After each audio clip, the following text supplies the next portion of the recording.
दोस्तों, प्रधानमंत्री नरेंद्र मोदी ने बॉस्ट स्मार्ट कैंपस का बेंगलोर में 30 जून को उद्घाटन करते समय कहा कि यह अब फ्यूचरिस्टिक प्रोडक्ट और सॉल्यूशंस को भारत और पूरी दुनिया के लिए डेवलप करने में लीडिंग रोल निभाएगा।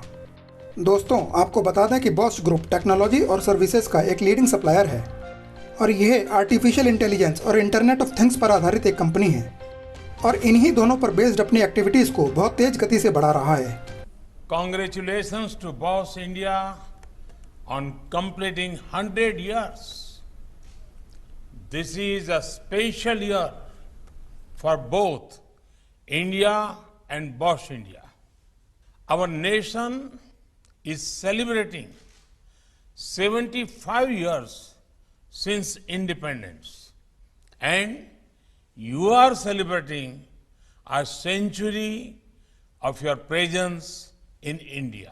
और बॉस ये सब कर रहा है बेंगलोर के अडुगोडी में अपने हेडक्वार्टर को एक नए स्मार्ट कैंपस में तब्दील करके।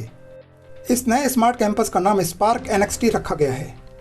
इस स्मार्ट कैंपस का उद्घाटन करते समय प्रधानमंत्री नरेंद्र मोदी ने कहा कि मैं बॉस्ट से ये विनती करता हूँ कि वो भारत में और ज़्यादा से ज़्यादा डेवलपमेंट करने की सोचे और अगले 25 सालों के लिए अपना लक्ष्य निर्धारित करे। दोस्तों, यहाँ आपको यह भी बता दें कि बॉस्ट ग्रुप के पूरी दुनिया में लगभग 4 लाख कर्मचारी हैं। इसकी विशालता का अंदाजा इसी बात से लगाया जा सकता है कि इसने साल 2021 में 78 बिलियन यूरोज की बिक्री की है। बॉस्ट ग्रुप में अभी पूरी दुनिया में 150 से ज़्यादा देशों के कर्मचारी काम करते हैं। बॉस्ट ने बेंगलोर के इस स्मार्ट कैंपस को डेवलप करने के लिए पिछले 5 सालों में 800 करोड़ रुपए का इन्वेस्टमेंट किया है और इस स्मार्ट कैंपस में लगभग 10,000 एसोसिएट्स काम कर सकते हैं।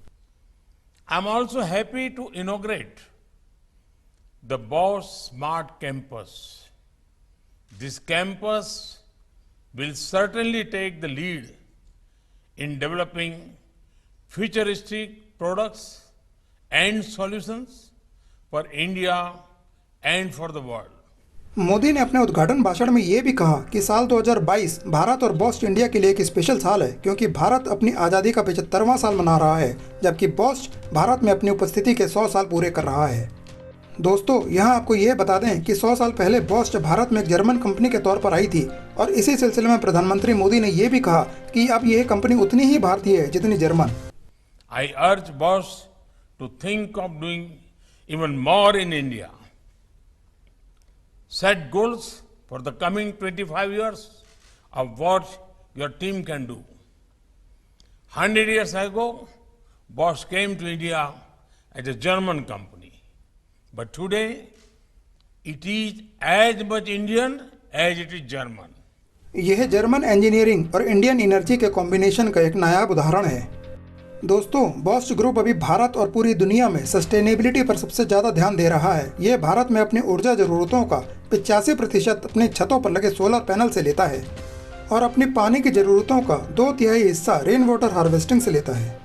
बॉस्ट इंडिया के प्रेसिडेंट सौमित्र भट्टाचार्य कहते हैं कि हम अपने स्मार्ट और सस्टेनेबल सॉल्यूशंस पर इन्वेस्ट करना जारी रखेंगे क्योंकि हमें भारत सरकार के आत्मनिर्भर भारत और मेक इन इंडिया विजन को आगे लेकर जाना है।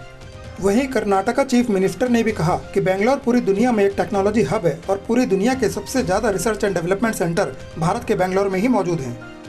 दोस्तों, अगर आपको यह बुलेटिन पसंद आया हो तो इसे लाइक और शेयर करके चैनल को सब्सक्राइब करके हमें सपोर्ट करें।